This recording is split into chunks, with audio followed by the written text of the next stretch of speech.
Hi guys, I thought I would get on here real quick and let you know that I'm not missing in action talking about this military stuff. I do have a hat on because it's cold in here, and the heating continues, whether it's from the floor.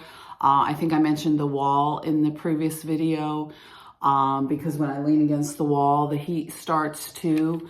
And the bed, I think I mentioned too, the bed moves, which is strange. I've gotten up and my bed has moved all the way across the floor, which is weird. And I know this stuff sounds strange, but oftentimes it's not supernatural thing. My ex-husband used to be involved a lot with watching this supernatural stuff like Bigfoot or haunted houses and this kind of stuff. He would binge watch these shows or the Sons of Anarchy. So a lot of this stuff that you think is supernatural, it's basically just filthy people doing filthy things, just gaslighting you. I have pretty much, solved most of this stuff for myself that really I wrote about for years. In my journals, which they stole, rightly so, because it documented all of this. And he would often, as the years went by, become more and more angry over my writing.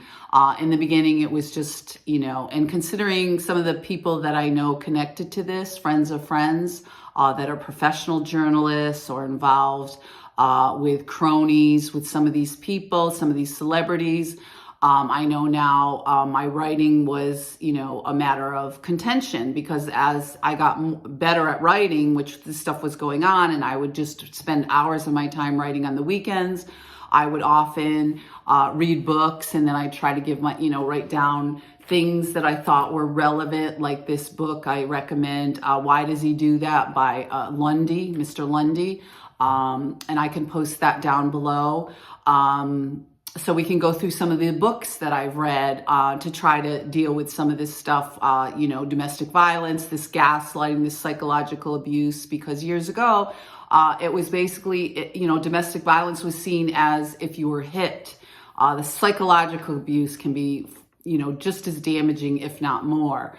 So we can go through some of that. Again, some of my mother's boyfriends most of them were in the military, so they were connected to groups of people that were skilled and trained in some of this stuff that seems supernatural, but some of these people are highly skilled, but we don't talk enough, and they don't get the services they need, because we do have ongoing problems with the VA, with housing.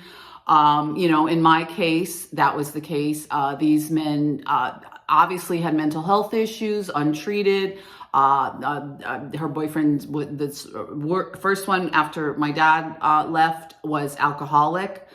So, it's not supernatural. It's not witchcraft. It's not Satanism, even though there's a sadistic element to this. And we can get into some of that, some of the surveillance, some of the ways, scaring a child with Satanism or witchcraft, which can be pretty frightening when you're little. And I knew that was a big part of this, this whole, the plotting and the scheming and the warlike maneuvers, and, you're a little kid and you're listening to this stuff, and, it's always, you're going to get kicked out, you're going to be put out, you're going to be left somewhere, so we can get into more of those themes with surveillance. Is coming up more often. I know if you talk about gang stalking, it seems crazy, but some of this stuff has some credibility. I can remember when I first went on the computer, some of these themes were coming in. It was before Google and the gateways, where if you were researching something, you got a lot, really some, stuff that was out there, stuff that was moderate. And then of course you had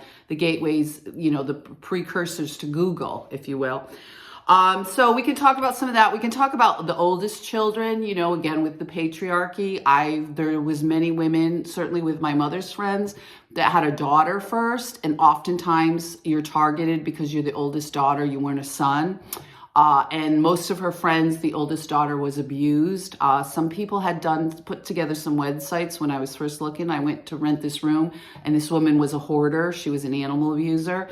Her daughter was a writer, and she wrote some interesting books, some spiritual books, but this woman had some severe mental health issues. When I was there, they found out later that she was also sneaking in this donkey at this time. I don't want to get the facts mixed up, but anyway, often with these women, and she was abusing the donkey, and she was a hoarder.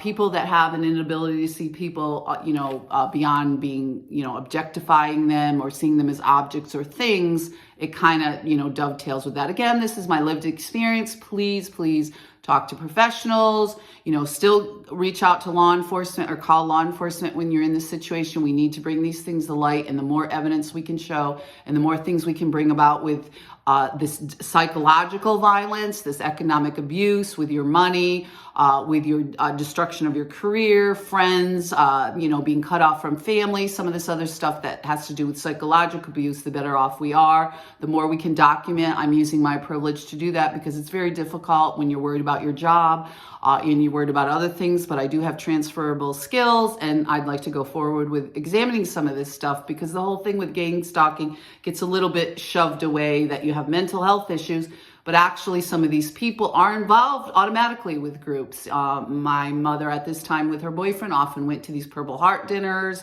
There was a large group of people. He made these beautiful wedding cakes, so he was involved very heavily with the community and making these beautiful cakes.